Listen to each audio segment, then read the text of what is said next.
In the name of the everlasting Father, he that causes all that exists to exist, he that is self-existent, he who directs the sunships of millions and trillions of years, he who made time the seat of the universe.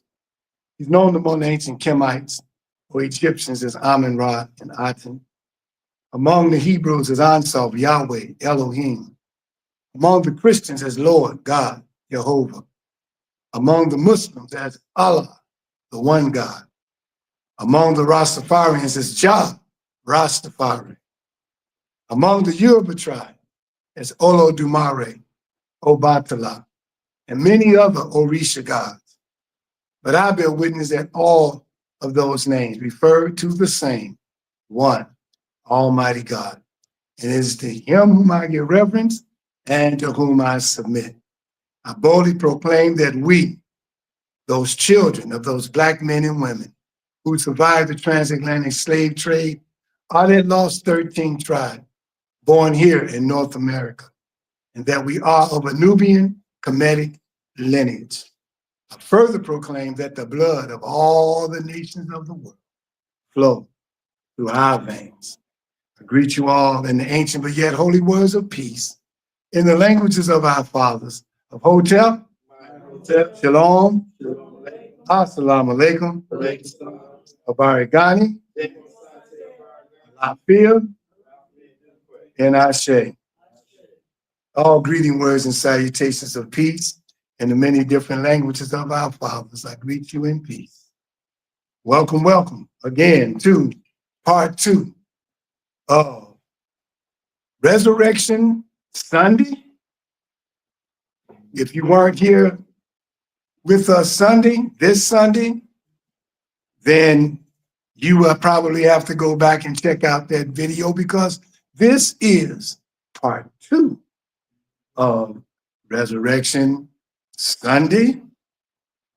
And I am Brother Minister Raheem Kassed Aten, along with the First Lady of this great Toma nation, Sister Makita Aisha Aten. And we're coming to you live on a Wednesday, which is our spiritual study class, April 8th, 2026. And I'll give you a small preview before I run right into what it is that we're doing, where we are with it. So in our preview, we were talking about this Resurrection Sunday.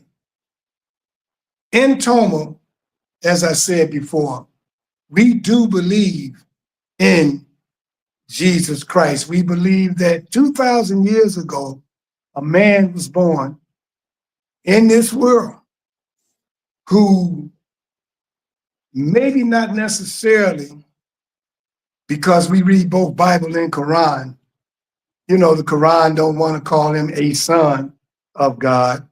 The Bible calls him the Son of God. And we in Toma is an all-inclusive, Black conscious, righteous movement.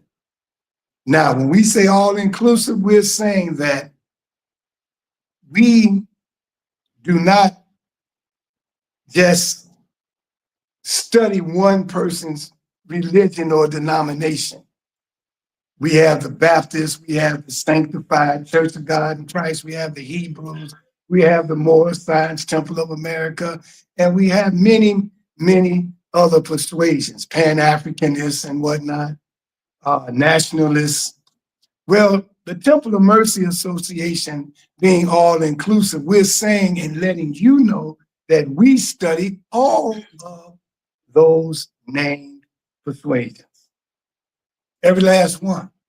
And there's a reason we study them. See, our mission is to uplift our people. Our mission is to bring to us a oneness of God that will solidify our unity so that we can do the work that needs to be done without arguing about whose religion is the right one, whose philosophy is the right one, whose doctrine is the right one, and you need to be over here with us because we this and all. You need to get away from them because they going to hell and all kind of craziness. Toma don't participate in the craziness that's going on, probably as I speak somewhere. So for 30-something years, we've been pushing an all-inclusive agenda. And to make sure that we stay on track with our all-inclusive agenda, we have what we call prescribed readings. These prescribed readings cover, I don't know what you may call it, a wide range of persuasions, a wide range of economic, what would I call it, upliftment of our people. And when we say that, because we know that there are many different groups that support a by Black philosophy. Some of them are religious, some of them aren't. Well, Toma does too. We practice what we call health, wealth, and knowledge of self. And inside of that is just so many different avenues that you can go in that we as a people need to have someone to speak to you on that, because we're in so much trouble as a people. And just to be specific, Toma speaks specifically to the Black men and women who survived, whose ancestors survived the transatlantic slave trade, born here in North America in the hellholes of America itself. When we say hellholes, we're talking about what some of you all may call ghetto or whatever, but right here in the belly of the beast, America. And we're not saying you can't listen to it. We're not saying you can't study what we're bringing to you. But I just want you all to know that my mission that God gave me is to that group who are known as the Lost 13th Tribe. So, in laying that out, I want to say that, again, we believe in Jesus, but we have an esoteric understanding of Jesus. That's more of a higher level of consciousness, higher level of consciousness than just what you read with the naked eye. We believe and know that everything is actual, allegory, and symbolic. And because we teach from that perspective, some people may say that's metaphysical. Well, we do that too. So we teach it from each level: actual, allegory, symbolic. I'm only laying that groundwork again because I'm trying to tell you all that you don't have to be a Christian to believe that a man was born in Jerusalem or Bethlehem and that his name was Yeshua because he was a Hebrew. And you don't have to believe the Bible, but we're saying that he lived and he had a mission. And some of our people who have been taught by the slave master and the slave master's children, their level of understanding of Jesus and his mission and his purpose for being here. A lot of them want you to be stuck on believing that if you just believe Jesus came and that he died and that he rose again on the third day and he carried the weight of the sins of the world to the cross with him, and that he rose and ascended, commanding all power and glory, so that all you got to do is believe on just his name, or believe on just the understanding of that he did die for our sins, that we are saved. Well, I could buy that if there weren't any other scriptures in the Bible that helps me to question that. Such as, must Jesus bear this cross alone and all the world go free? And then the answer was, there's a cross for everybody. Okay, so then that came from the Bible, and it conflicts with he died on the cross for all our sins, but yet at the same time, he tell us, pick up our cross, right? Pick up your cross and follow me. So we all got a cross to bear. Every last one of us. He said he's the example. What's the example? Of showing you how to be one with this other higher power that created all things. You call him God. Some call him Yahweh. Some call him, as you heard me saying in our opening, some call him Jah, Rastafari, you know. Whatever you call this God, we're saying that all the names refer to the same one. So now, we believe that Jesus did go through some things for the sole purpose of those younger-minded, enlightened individuals, that they might have a chance to be in the hereafter. Here where? On earth after the destruction. And so I'm going to read now what happened in the garden.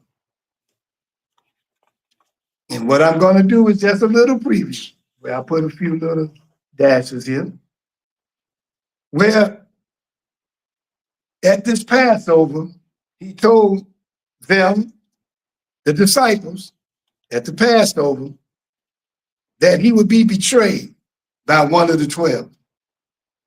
And he spoke of Judas Iscariot. Everybody know about Judas, right? And everybody understands something about Judas. And if you know of a person, let me know. There are not too many people, when they have a child, gonna name their son Judas. You think so? You think anybody gonna name their daughter Jezebel? Okay, but those are two major names that cause so much hell, ain't it? And so my point I'm making is that Jezebel and Judas, their names come up anytime there's a situation, especially with Judas. When it dealt with the new Black Panther Party, then the old Black Panther Party, and the Nation of Islam, and many of these nationalist movements, we have people planted in these organizations whose sole purpose is to help to tear it down. And we in Toma say, paid and unpaid, knowingly and unknowingly. That means that you got people in your movement because of jealousy and envy, try to tear it down, and they don't care if they tear the whole thing down because they are very vengeful. They are not under the teachings of Yeshua, who tells you about forgiving and loving one another, and how to come to each other and don't let the sun go down on your anger. You know, they ain't practicing it. They practicing, I'm getting you back. That's it. I'm gonna get you back. That person is an agent but they're not a paid agent. They're agent to the forward motion of the movement. But then you got paid agents, police officers who are undercover, FBI agents who are undercover, who come into these different movements. If you recall, Marcus Garvey movement, Nation of Islam, Black Panther Party, and many, many others, where they came to destroy it because those people were practicing a do for self philosophy as a people, and the white man kind of, I have to say that, tell the truth, the white man kind of prospers off of our oppression. He prospers off of the gun violence. He prospers off of the alcohol and the drugs and the fentanyl and all of that that they have going throughout our communities, and they profit off of that. And if it stopped, they will lose a lot of money. And the Judas was that they have among us are some of your city workers, some of your postal workers, your police officers, your aldermen, and yeah, I'm just telling you who they are. They pay us, our people, Black people, to turn against each other, to bring them information on any group that might be a threat to their existence. So Yahshua came into the world and he experienced all of the stuff that you just heard me say, even though he came for the sole purpose of helping us. See, he said this in the scripture, go not in the way of the Samaritans, nor the Gentiles. He told his disciples this. He said, but first, seek the lost sheep of the house of Israel. He didn't say second, he said first. So he came here telling you what his mission was and how he was needing you to help him do his job. First thing he did was brought them in, saw where they needed help, saw what their ideas was, and helped make it manifest. Like when he saw that Peter and a couple of them were fishermen, you know, and they sometimes had some bad days. And they were trying to fish one day, and they was out there all day and they didn't get nothing. And Jesus came to visit one day. You know, he's just a regular Joe like all of us. He came and said, oh, let me go over there by the dock and see what Peter and them do. And he went over there and they were sitting there looking all sad, about to break down and you know, put the equipment up and leave. And they were like, well, we ain't make no, you know, we ain't get no fish today. He said, well, look, get the net back out, but put it on the other side. And they say, but the right side. And they say, well, but we've been fishing Jesus like maybe 20-something odd years, and we know that they on the other side. But today just wasn't a good day. Jesus stopped him right in the middle of a sentence. Stop, put it on. Please just do what I say. This is why the Holy Quran and all they say, obey Allah and the messenger. And the messenger. He must know something you don't know. And his methods are always unorthodox. It's always the opposite of what the regular stuff is. And so they say, okay, here we go. I'm sure they reluctantly did it. Maybe two of them say, oh, yeah, something gonna happen. And be all happy like a person we know. I don't say his name. I'm trying not to say names. And the others will be, you know, doubtful. Jesus had a doubter. They called him Doubting Thomas. So it's the same stuff. And so they put it over there and they start seeing the fish going into the net. They say, man, okay, we're going to get a nice little catch today. And they pulled it up and put the fish in the boat and they put it back out there and it got so full that it almost broke. They pulled that into the boat and they threw it back out. And before they knew it, the boat was full of fish. And they were like, my God, how did you know? It ain't about how did he know. It's did you obey? That's the key, right? right there. Did you obey? And you all know yourself, it's hard to give into something that you're not used to, and it don't sound right because you became this professional in it, and you went to school for it or something, and you got your degree, or you've been doing this all your life. And here comes this dude, ain't got none, and telling you the wrong way to turn it. You ain't finna do that. That's hard to do. See, and it's like when Moses was at the Red Sea. What we gonna do now, Moses? We ain't got no boats. We ain't got nothing. And here they come.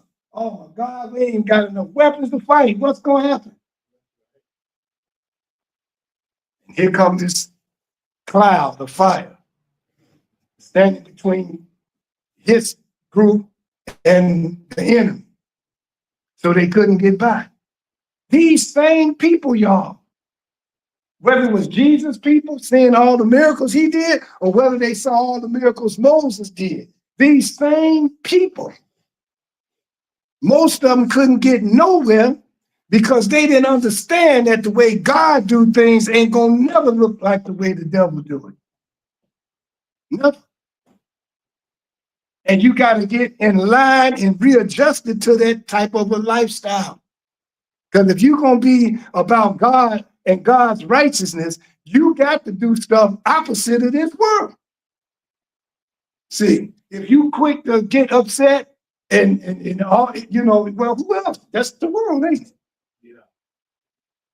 So then if you're going to be the opposite of that, you can't be too quick to be upset. You see the difference? If we are ambassadors of Christ, right? And we want to prove to people that our way is right and it will get you a spot in heaven on that day when they say Jesus is coming and you're going to be taken up in the air. You want to be in that number, right? Okay, so here we are, ambassadors, people who represent the kingdom to come. So now you got some young people or some middle-aged people saying, okay, show me what's so different about what you're talking about that's going to make me want to go and be where you going, where you say you going. What type of attitude or character you got that ain't like everybody else's? Y'all got to think about that.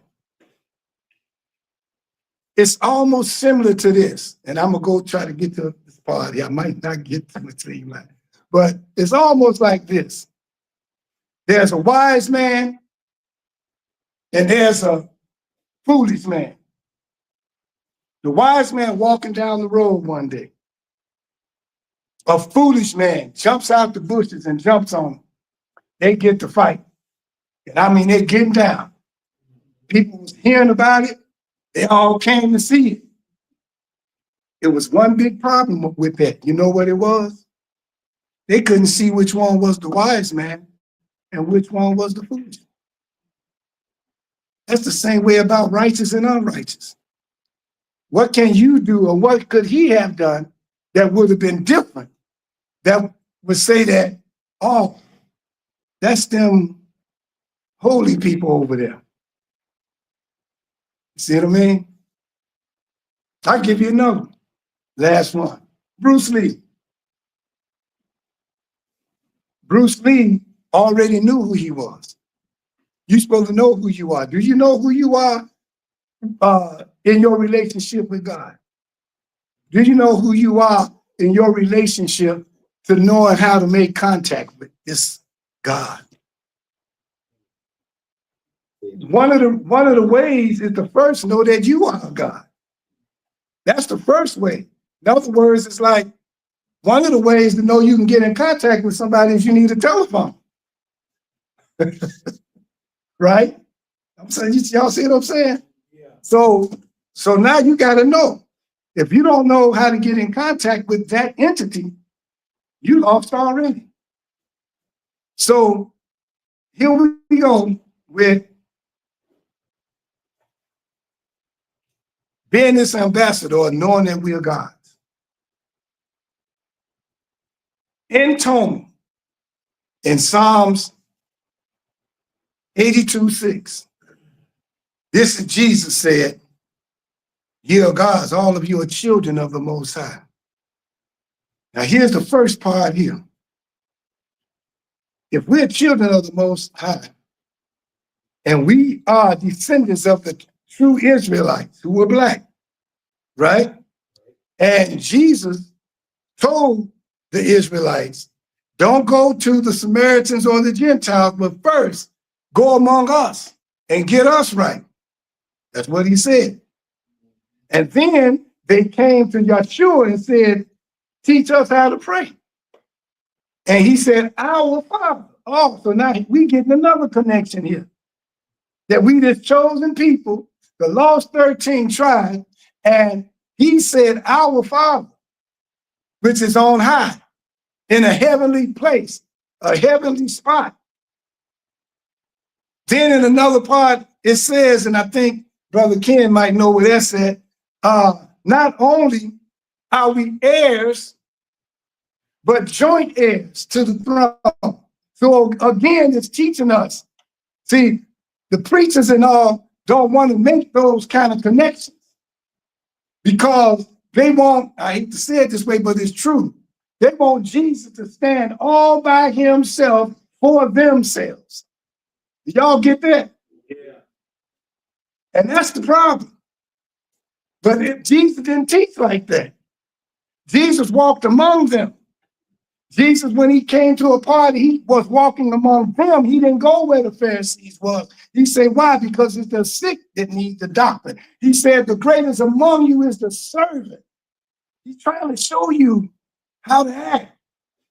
He had the Beatitudes. This is the B attitude. Now let's watch how we connect this. What Jesus was saying, what is the major thing that I come to do? See, this is when you're looking for your purpose. You know, praying for everybody. I'm healing folks. I know this just ain't it. What did I come to do? What is my purpose? To tell people about the kingdom? Yeah. But again, I mentioned to you all examples we're supposed to set right here on earth. Because ambassadors represent the country they come from. And if we're ambassadors of Christ, we got to represent the kingdom that's to come. As citizens of that kingdom. With diplomatic immunity. Yeah. Now, how do you have diplomatic immunity on that level? You got to think almost like that Jaden guy who was on the basketball team. I know y'all don't get that. Y'all don't get that, do y'all? His name Jalen. You got to think like he think. You know how he was thinking? He already knew this one sentence. Yeah.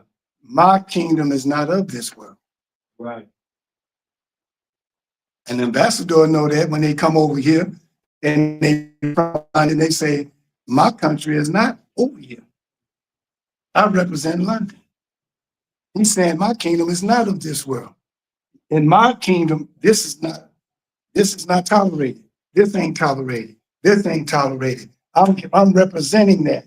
You got to represent that kingdom. Wherever you go, on any job that you are in, you even got to try to be or try to understand that you got to even be as humble as they depict Jesus to have been. You know, you had this Kung Fu movie. And he was so humble. You had Bruce Lee. He was so humble. But Bruce Lee knew he could have killed that person that slapped him. Matter of fact, the boy was already dead in his mind when he slapped him. Yeah. That's power. People can't see that that's power. So when he found his purpose beyond everything I just said, imagine this now. Oh my God, I came here to die. Above everything that I was doing out here, I came to die. And I got a death sentence was given to me. I got 3.5 years to live. Oh my God.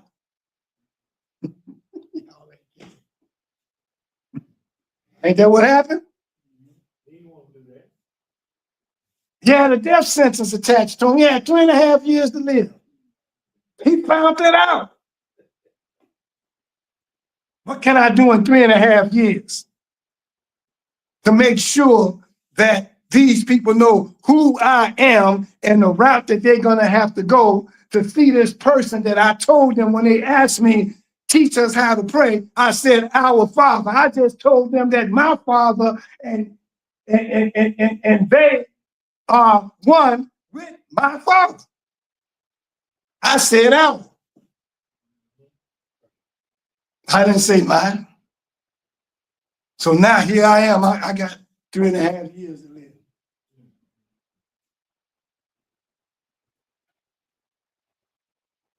People after me. My disciples done left. I got 12 of them left, and one of them is a nigga. Y'all know what I'm saying. And I'm sitting at dinner, and he already selling me out. But then wisdom kicked in and said, but he's doing what he has to do to get started. What must happen? Something got to kick it off. But you don't want to be the one. Not under those conditions. Not nobody in here wanted to be that one, did you? Or would you? He got famous for it, didn't he? Yeah. Second most talked about.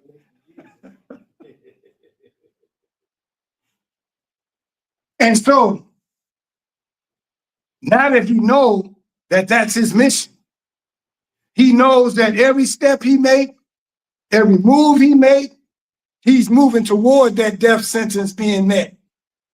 Imagine that now. Every move. So now he got to talk like it. He got to walk like it because he knows that's the way, the truth and the light, and that the only way for you to get there at this place I told you about is you're going to have to follow my path. Got to go through me. That's what must you bear the cross too. I'll go first. 400 years ago, before his time, people was trying to find a way to survive the oppression and all that a Pharaoh was putting on those people. And then a man similar to Jesus came and said, let my people go. Let them go. They went into the desert, so to speak. And they went out and they believed what this man said. They getting ready to go to a place called the Promised Land. Maybe they even heard the term that we hear all the time, a land of milk and honey. Who don't want to go there? But they didn't know the pitfalls, the scorpions and insects and all that was in their path to get there. Sunday, I said, your mind, and I like your word, got to be calibrated to think like the other side. What I mean, there was a fire behind, what was his name? Lot. And it was called the fire of destruction. And there was a fire in front of him where they was going. And his wife wasn't supposed to look back. But it was purification. He was headed into purification, but they both was fire. See, Shadrach, Meshach, and Abednego didn't burn up because they thought they were being purified. Y'all hear me? Yeah. The thoughts on your mind got to be powerful. When you're going through whatever you go through in life, I don't care how hard it is. I don't care what level it comes to you on. I don't care if it's physical. I don't care if it's psychological. I don't care if it's mental. You got to give it a name. And it's got to be a positive one because it's going to look just like the other one. It's going to look the same. In this room, one molecule can turn this oxygen into fire. One different molecule. And it'll be spontaneous combustion. Whole ceiling be on fire. One molecule.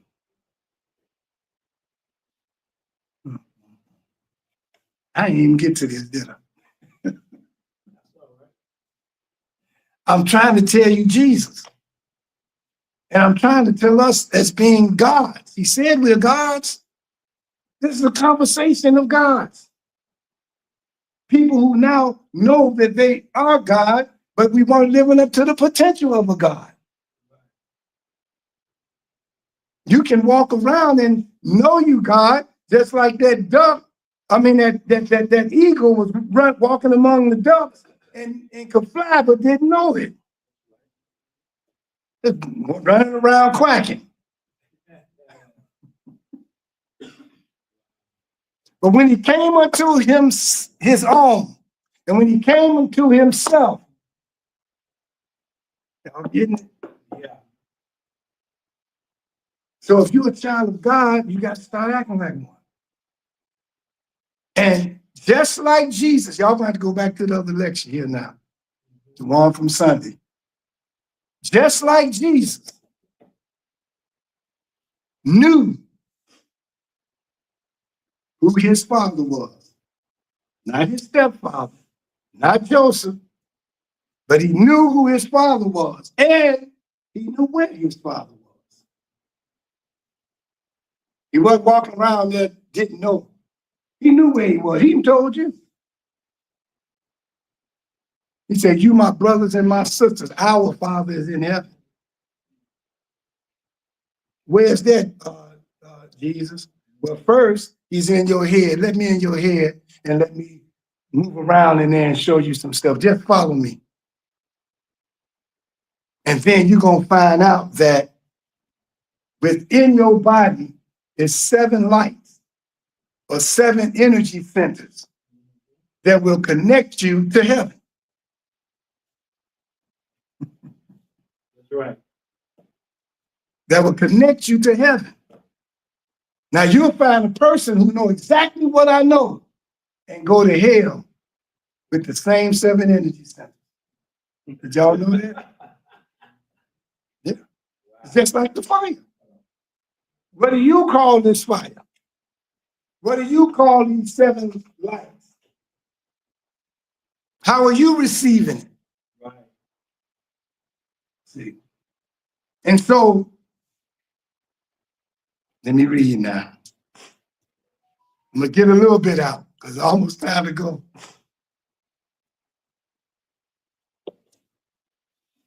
Let me see where else the part I need to get to.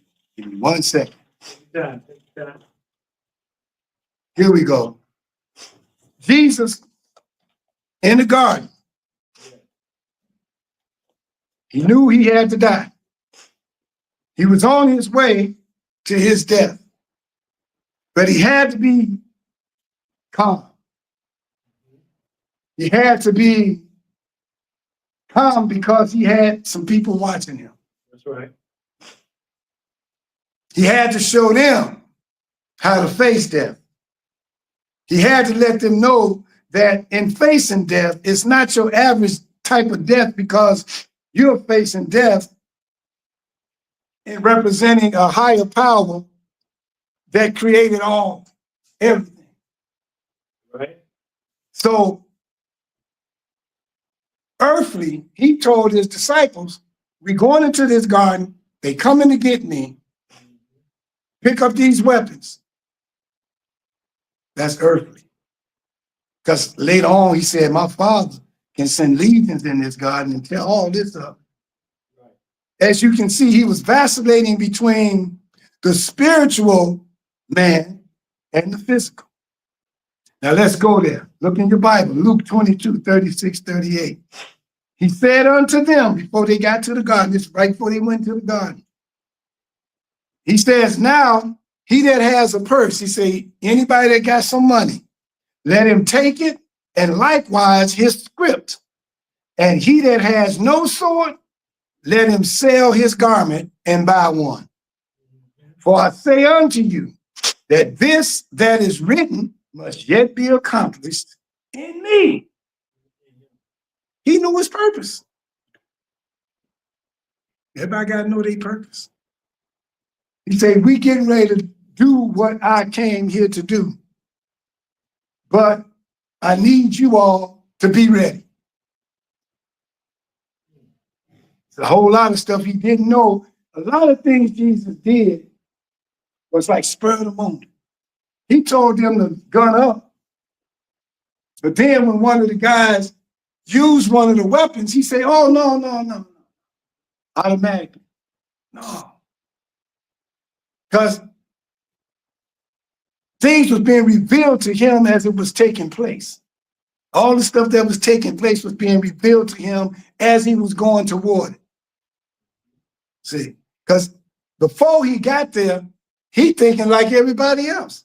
Oh, they out there shooting, they're going to be gunning up. Get your guns, let's go. Makes sense, don't it? I would say it. You know, remember they said that some things you pray for, it don't open up to you until you start walking toward it. As long as you keep asking for it, it ain't coming. How about getting up going toward what you're asking for, doing some things that it takes to get it started? So he told him, he said, I say unto you that it is written, what is written must yet be accomplished in me. He was reckoned among the transgressors. Why? For the things concerning me have an end. And they said, Lord, behold, here are two swords. He said unto them, that's enough.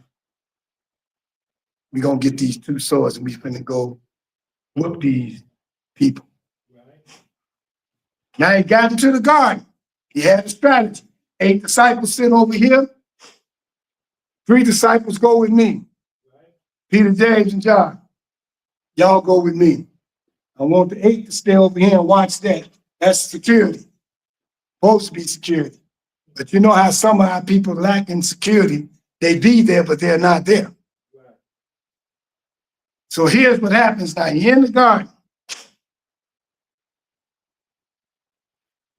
Then cometh Jesus with them. Matthew 26, 36, 41. Place called Gethsemane.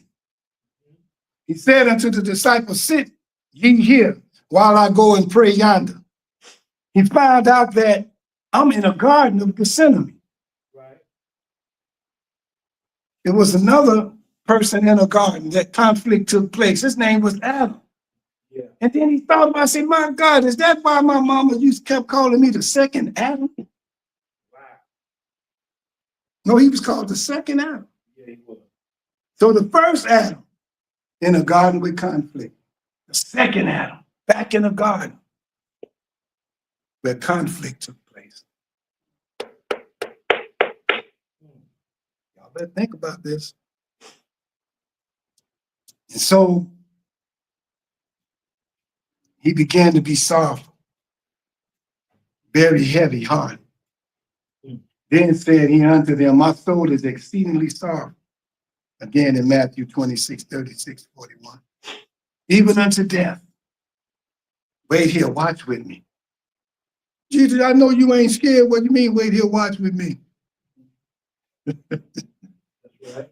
And he went a little further. Fell on his face, prayed, Father, if it be possible, let this cup pass from me. He kept on vacillating between his human self and his higher esoteric self. He knew God, his Father, could bring legions of beings that these people never seen and destroy all of this. But then he would have messed up what he was sent for. Remember, he did not know that he was not, now see, y'all ain't gonna know what I'm saying on live, that he was not going to die until them 2 angels appeared, the 3rd time that he prayed. Even though he knew he was going to die, just like he just knew he was going to die, Until they said, no, you ain't got to. The rich man, the same thing. But he failed the test. Jesus didn't. Because Jesus didn't take all day to think about it. He said, take this cup from me. Oh, better yet, just whatever's going to happen, let it happen. Right away, he said that. And then he came to the disciples, found them asleep. He asked them, he said, y'all need to watch and pray that you don't enter into temptation. Why? Because the spirit is willing, but the flesh is weak. Now, from this book by Malachi Z. York, the title of the book was called Who Carried the Cross? He breaks it down. He says, here he confessed his fears to his closest disciples. And this is where, Yahshua, sometime I might confess my fears to you back then.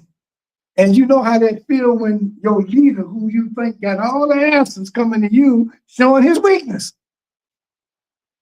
You telling me what to do.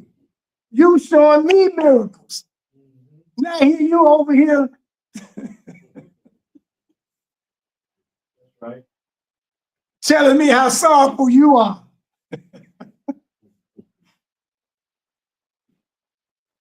And so he say, my soul is exceedingly sorrowful, even unto death. Stay here with me, watch with me. Considering the Messiah Jesus is in prayer, does it make you wonder what cup? He was talking about the bitter cup of death. He got 3.5 years to live, he about to die. You on your deathbed in the hospital, you about to die. Right. He was referring to his death by crucifixion. He was afraid. Look at that. He was afraid. Can you imagine you members and you with your leader and he looking scared?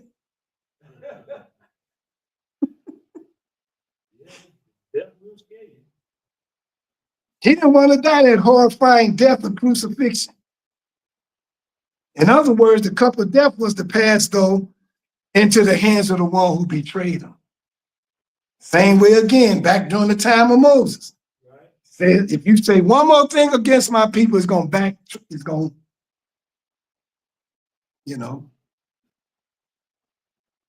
backfire on you. When it came down to actually facing the possibility of death, his human nature, which he possessed from being born the son of an earthly mother, which most of us don't understand, that Mary's mother and father, Mary's mother, Gabriel, came to her and told her she would be pregnant with the seed of one of the extraterrestrials. But the mother thought it was going to be a boy, but it was a girl. So when she was born, she had the seed of one of the extraterrestrials and had the blood of her mother. Then when she met, see, nobody knew who was feeding her, Mary, when she was a child, when she was in the temple, and all the men, the boys that was being taught how to be ministers, when she never came to dinner with them because she couldn't be around them, but every time Zechariah came to see her, she was well fed. She was seeing some people that they didn't know nothing about, that came and appeared to her. See, so she had extraterrestrial blood in her. But now here's this being that comes to visit her. So she already got the blood, but now her child got a double portion of the blood. That's what made him unlike any of the other prophets that ever came. Because he had more power. And so here he was in this garden, physical body becoming weak, with the possibility of being nailed to a cross. Yet spiritually, he was willing to do anything. The Messiah Jesus returned to the area where the 3 disciples awaited. Upon his approach, he found them asleep. Quite irritated, he said to Peter, while still asleep, Why didn't you watch? He wanted them to witness something. Just like they had witnessed something on the mountain. There's sometimes those people who are bought into the world. I wish I could, oh my God. I got to stop for a minute because I got to tell you all something. Jesus came into Palestine at a time when the misery and oppression of Black people living in the Middle East was at an all-time high, coming from the Romans, Persians, and every race that ever conquered Egypt and the Middle East in those days. He came to offer comfort to Black people, his people, all right? And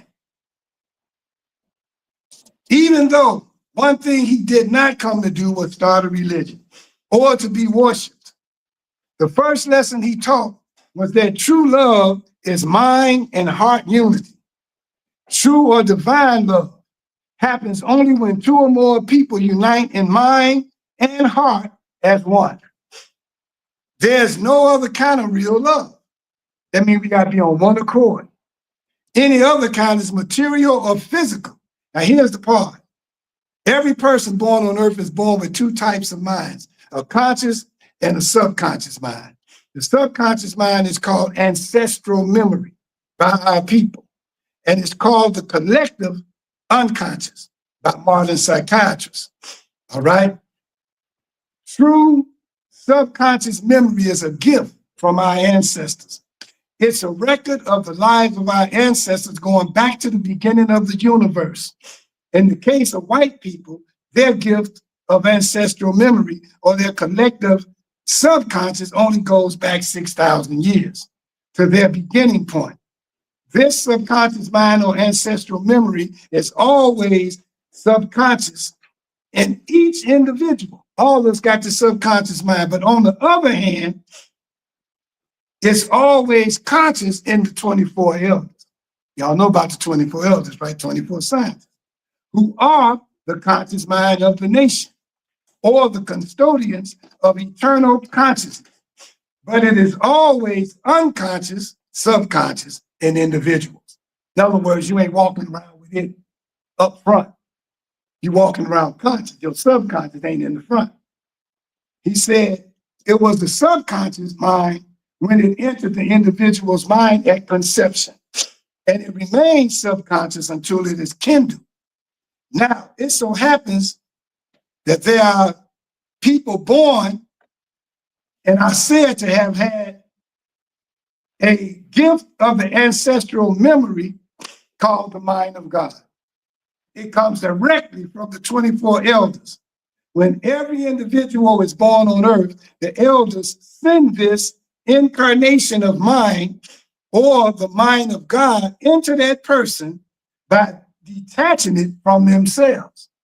24 elders detach this subconscious mind from themselves.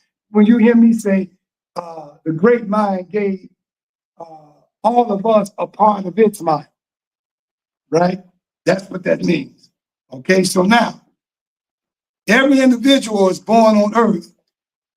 The elders send this incarnation or mind of God into that person by detaching it from themselves. When the elders send the incarnation into a newly conceived baby without detaching it from themselves, see, they have to detach it from themselves. If it's still attached, then that ancestral memory becomes conscious in that individual, who is then united with the elders, the 24 elders. They can be in touch with. This was Yahshua. He was in touch with the 24 elders. He was not nowhere dealing with the regular ones that was all, around the planet and whatnot, the judges and all them other folks, the chiefs and all of them, right? Says the person spontaneously becomes aware of it as soon as he reaches puberty. In other words, that soft spot don't close, all right? In Yahshua's case, this happened when he was 12, all right? Such an individual is sent on a mission by the elders. By being born in unity with them, in unity with the elders, he is said to have had an immaculate or virgin birth. By divine love, he meant this unity with the elders. All right, I'm gonna stop there because I said that Because when Jesus was praying in the garden, it says, let me go back to it. I got to find out where I was at. He returned to the area where the three disciples awaited him. Upon his approach, he found them asleep. Quite irritated, he said, "Why didn't you watch?" He wanted them to see something. He wanted them to stay woke. By that time, Judas gathered a group of officials to accompany him in the garden. From a distance, Jesus overheard the confusion of many voices and feet. Here they come. Out of fear and desperation, he fled into an adjoining shed in the garden. While in the garden and shed, he prayed more earnestly. This is something we didn't catch, that he wasn't outside the third time he prayed. He prayed on the inside of the tool shed. Y'all got to catch that. He prayed in the tool shed. This sweat was as if it was great drops of blood falling down to the ground, begging the Heavenly Father to spare him of this death, the crucifixion. All right? So, Luke 22, it says, this is when he said, "Father, if thou be willing, remove the cup," and this and that. And then it says, I was just reading it. He says, "And there appeared an angel unto him from heaven." Now, it says here, there appears an angel. That was in Luke. In another one, it says two. And what did they do? They strengthened him. They reassured him. Being in agony, he prayed more earnestly, and his sweat was as if it were great drops of blood. When he rose up from prayer, he came to his disciples. He found them sleeping again. Now, here's where the thing was that when he got through praying, all right, here's what happened. Judas and them had made it to the shed. All right, I'm going to show you on this part. John 18:3. Judas, having received a band of men and officers from the chief priests and Pharisees, come thither with lanterns and torches and weapons. While he yet spake, behold, a multitude, and he that was called Judas, one of the 12, went before them. Now Barnabas says this: when the soldiers who were with Judas drew near to the place where Yahshua was, Jesus, in the tool shed, he heard the approach of many people, wherefore in fear, this is where he withdrew into the tool shed. Now, he was taken up, all right? The angels took him by a window that looked toward the south. They bare him, placed him in third heaven in the company of angels. Surah 4, 157, 158. They said, the people said, "We killed Christ Jesus, son of Mary, the messenger of God, but they killed him not, nor crucified him. But so it was made to appear to them, and those who differ therein are full of doubt, with no certain knowledge, but only conjecture, but of a surety they killed him not. He was raised up unto himself. Allah raised him to himself. Allah is exalted in power, wise. While the Messiah Jesus was in heaven, when he was taken up, all right, Judas was miraculously transformed physically and in speech to look like Jesus. The disciples, however, didn't witness this miracle. Why? Because they were asleep in the garden. All right. So now, after Jesus received reassurance when he was taken up that he would not taste of the pain of death, he descended back. It's the part y'all never heard. All right. It's important to know that when you transcend and return back, you always reappear at the same location. He was assured of his deliverance and was now ready to face what was to come. Now here comes Judas, entering before all into the tool shed where Jesus had been taken up. The disciples were still sleeping, whereupon this act of him being changed, all right, and in speech and in face to be looking like Jesus, they believed him to be Jesus. He woke them up asking where the master was, whereupon we marveled and answered, "Lord, you are our master. Have you now forgotten us?" And then Judas said, "No, I'm Judas." Now, Malachi York said it this way: with Judas stood a band of men by the Sanhedrins with lanterns, torches, and weapons to arrest the Messiah Jesus. The soldiers sent from the Roman officials were a group who had pledged their loyalty to Jesus. Y'all hear that? There were also among them so-called Jews and Pharisees who were also the Messiah Jesus' secret disciples, because they bore witness to his teachings and the countless miracles he had performed. It was not a coincidence that his secret disciples were present for the supposed arrest of their master. The Messiah Jesus, now keep in mind, it was also night and very hard to see. Remember, lanterns are not at all like street lights. They give off very little light. They must be positioned near your face to be effective. The Roman and religious authorities of Jerusalem weren't aware that Jesus, of Jesus' appearance. Why? Because he and his disciples had just arrived from Bethany the day before. They didn't know he was back, the other group. So the Sanhedrin's only concern was arresting him because he performed miracles, was considered by the majority to be a sorcerer and a false prophet who blasphemed in the name of God, broke the Sabbath. All right, so now the Messiah Jesus exited the gardener's house. This is when he was reappeared into the gardener's house. He left out. He saw Judas approaching him. All right. Judas is unaware he resembles Jesus at this point. So goes like this. As soon as he said unto them, and this is in John 18:4-8, they asked him, all right, he asked them rather, whom do ye seek? They answered him, Jesus of Nazareth. Jesus said, I am he. As soon as he said to them, I am he, those closest to him stepped back in fear because of the immense light coming from him, from Jesus.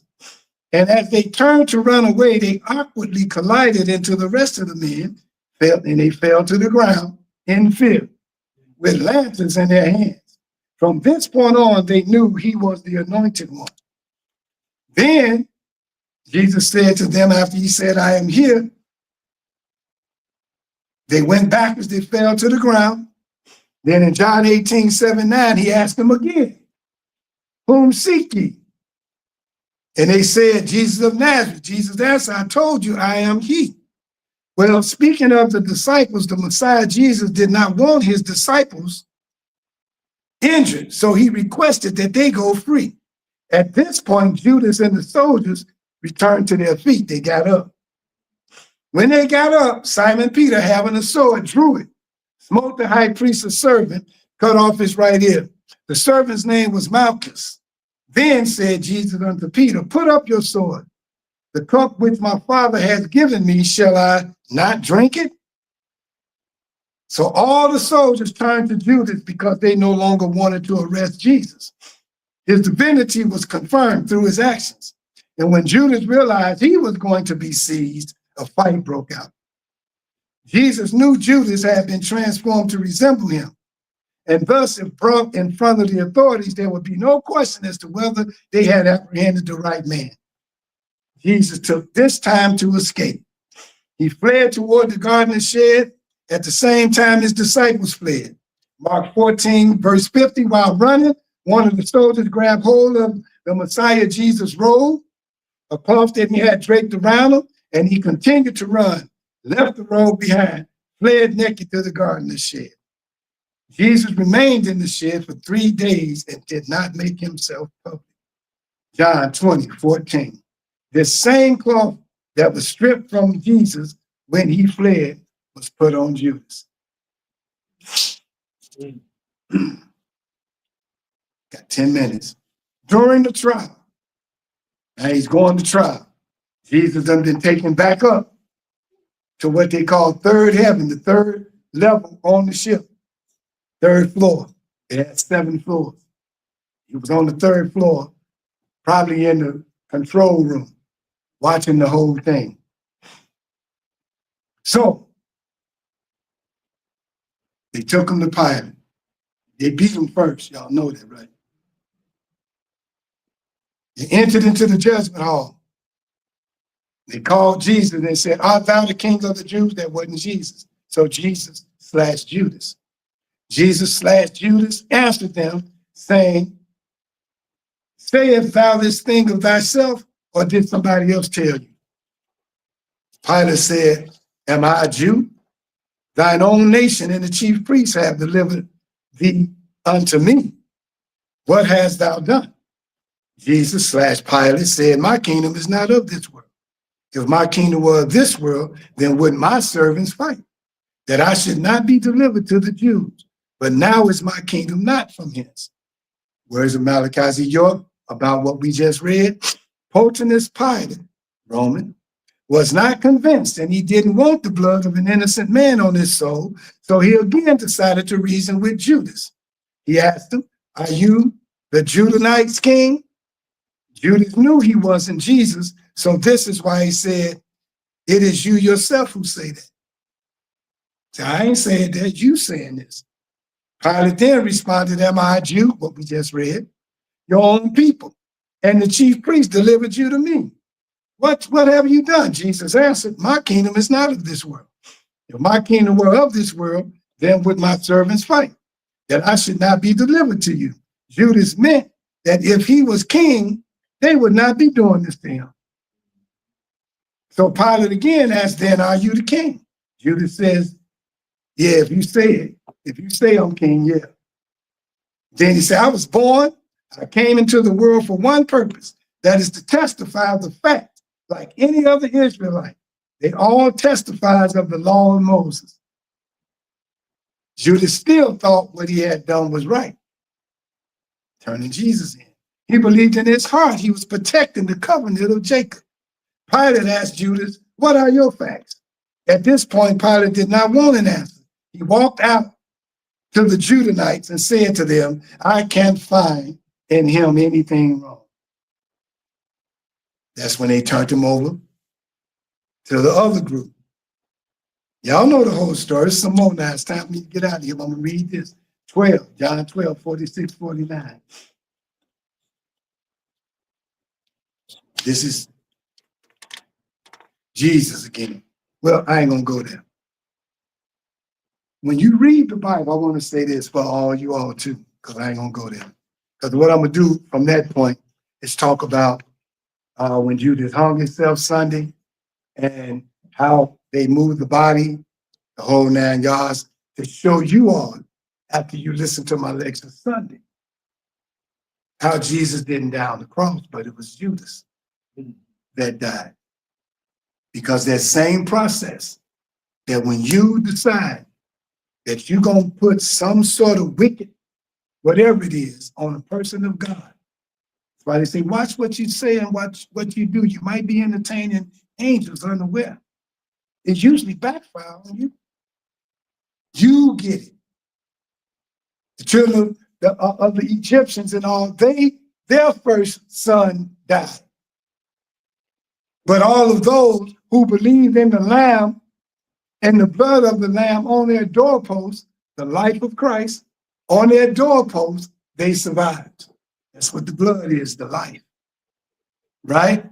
And so I'm saying that for those who don't want to recognize what goes on behind the scenes when a film is being made, basically in our life is just a whole, what it say, somebody and everybody plays a part. How'd it go? The whole world is a stage. Everybody playing a part. But who are the producers? Who knew that when Malcolm decided to do something totally different than he ever done, and that was walk without his guards and tell them don't search nobody. And then he didn't drive to the front door of the Audubon ballroom. He walked 8 blocks. When was he ever? He would have never done that. You start doing unorthodox stuff. Then he walked past the alley and he got snatched in and his double stepped out.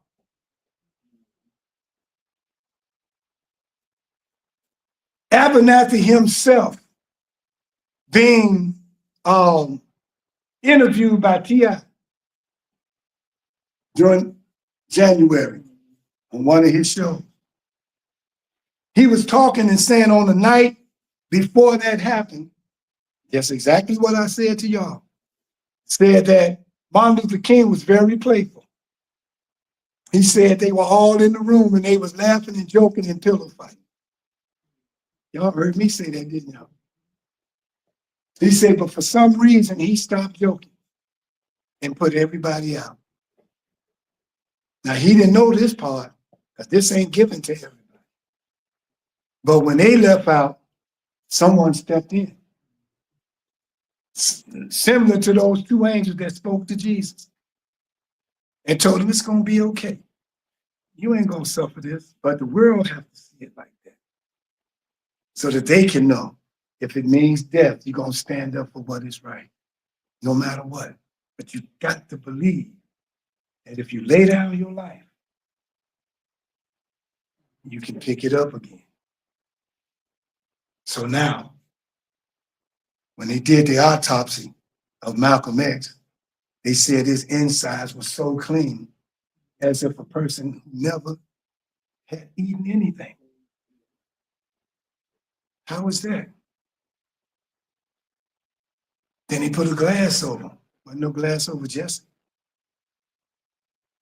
And Martin Luther King, same thing. Same thing. Jesus, same thing. Elijah Muhammad, Mercy Hospital, someone came through the window and took him out and replaced him. In our own midst, a young man in our movement, Ezekiel, was replaced. Every time I went to see him, it was someone across the hall crying. And I said, who was that? Why ain't nobody going to see him? He said, I don't know, some young man. They keep coming in my room thinking he me and I'm him. That's what Ezekiel told me. And I laughed. But when I came and we prayed around that body, I said, that ain't him. And they said that the boy died over there, but somebody replaced him in that bed. And Ezekiel left. God is my witness. Y'all gonna think I'm crazy, but I don't care, because you're not gonna hear this lecture again. Years later, when I was on Halsted, living across the hall, I was sitting in an easy chair. We had another chair on this side. It was orange. It was like, kind of looked just like the easy chair. I had nodded out and went to sleep. I was in between sleep and woke. And I looked to my right and Ezekiel was sitting right there. He had on that blue outfit. He was sitting like with his legs closed and his hands on his knees. I said, you're supposed to be dead. He said, no, I didn't die. You remember I told you about the guy across the hall? I said, yeah. Oh, okay. So he took your place. I said, so then where did you go? He said, to Florida. I said, wow. You know, and I wasn't afraid. And then I turned my head and looked again and he was gone. And that's when I knew, and my faith was even stronger now, that if you act as if there's nothing that this enemy can take from you that'll make you change your mind. I don't care if he changed your credit card and shut them down or did something and you lost your house or whatever it is. You got to be able to say in your heart and in your mind, so that when this white man look in your eyes, he ain't gonna bother none of your stuff, because in your eyes it's gonna say, don't give a damn. That's how you gonna protect your stuff. That's how the rich man would have protected his stuff. Because all he had to do was gain that mentality to say, no matter what it is, I'll give up everything for this truth. and went home and started trying to put tags on all his stuff that he gonna give to the Salvation Army and whatnot, I know that Yahshua would have knocked on his door. He'd have opened it and he'd have said, come on, man. Your faith has been founded on the proper foundation that made you eligible to walk with me. Because he was going to give it all up. But he kept it, didn't he? Because he was going to give it up and he kept it. What did you say you found? He was found worthy. But he didn't do it. He didn't make it, did he? He didn't make it because he was too attached to things. But the word says, seek the kingdom of heaven and everything that's righteousness about it, and the things will be added. You can only add to something that was already there. So if you ain't seeking righteousness, what's being added to what? Oh, y'all better ask yourself this sometime. Seek the righteousness, y'all. Don't care about nobody else. God got you. God got me. God got me. I'd have been sick as a dog. God got me. Knees all was messed up, limping. God got me. Because see, I tell myself this, no matter what, I'm going to be healed. I didn't say that it's going to heal up and I'm just going to have a limp. I don't think like that. My thought is it's going to be just like it was before it got like that. And it is. I can race. I walk up the stairs 2 at a time. I was limping. They even told me that I was going to have one of them long, big shoes so my leg would be, yeah. You was with me. That thing was sitting right on the table. I told the doctor, I say, look, let me walk around the hospital and I'll be back. She walked with me. I took my time too. I was scared to put some weight on it because I thought it would break again. Then I put the weight on it and we just started walking and I stopped limping and we walked right out that door, caught the bus and went home. I never looked back.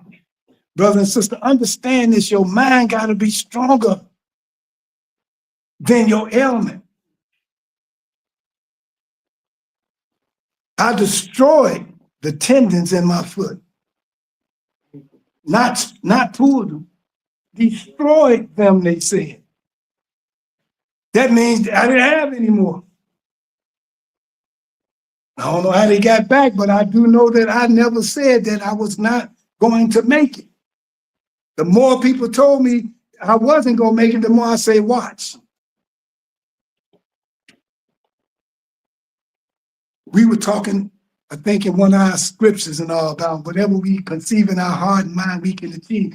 Yes, if we unite according to what this said with the oneness of God and the mind of God, every one of those fundraisers we can make happen. But you can't think different from the other one. You can't think of, I can't do it. You can say, we didn't do it, but we're getting ready to do it now. That's how you have to think. We here now because I pulled myself up out of the mud and said, we're going to do this again. I'm going to be here. We're going to make it happen. We only here for a little while. Let's make some more miracles. And we ain't got to prove it to nobody but ourselves. That's it. Nobody, not one soul. Because we ain't in competition with nobody. Will you know who you are? Will you know whose you are? When you're comfortable with the gifts God gave you? When you know the uniqueness of your gift?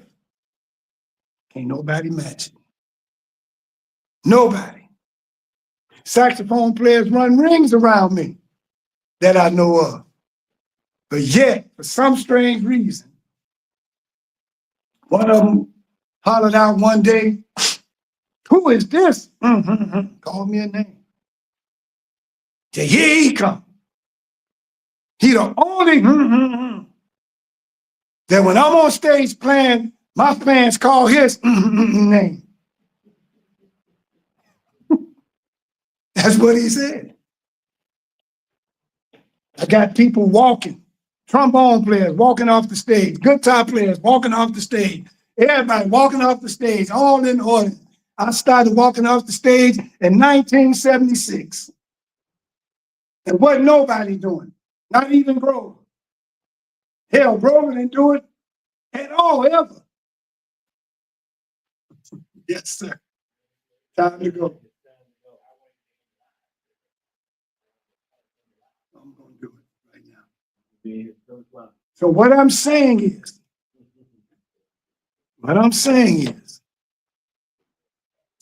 it can't just be one of us or two of us thinking like that, this type of oneness. When you know your purpose, go for it and see how it helps and fit with the umbrella that the Creator put us under. Everybody else talk about lost found.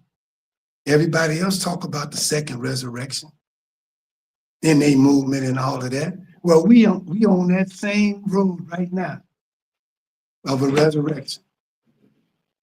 But now we got to do it. We moving. We ain't rushing. We moving. We moving. But we got to think like the nation do. Either whoever in our way got to move over, or we going to move on over. I leave you as I greeted you. In the ancient holy words of peace in the many different languages of our fathers of peace. Hotep Shalom, Assalamu Alaikum, Abaragani, Lafia, and Ashe, peace, peace, and black power.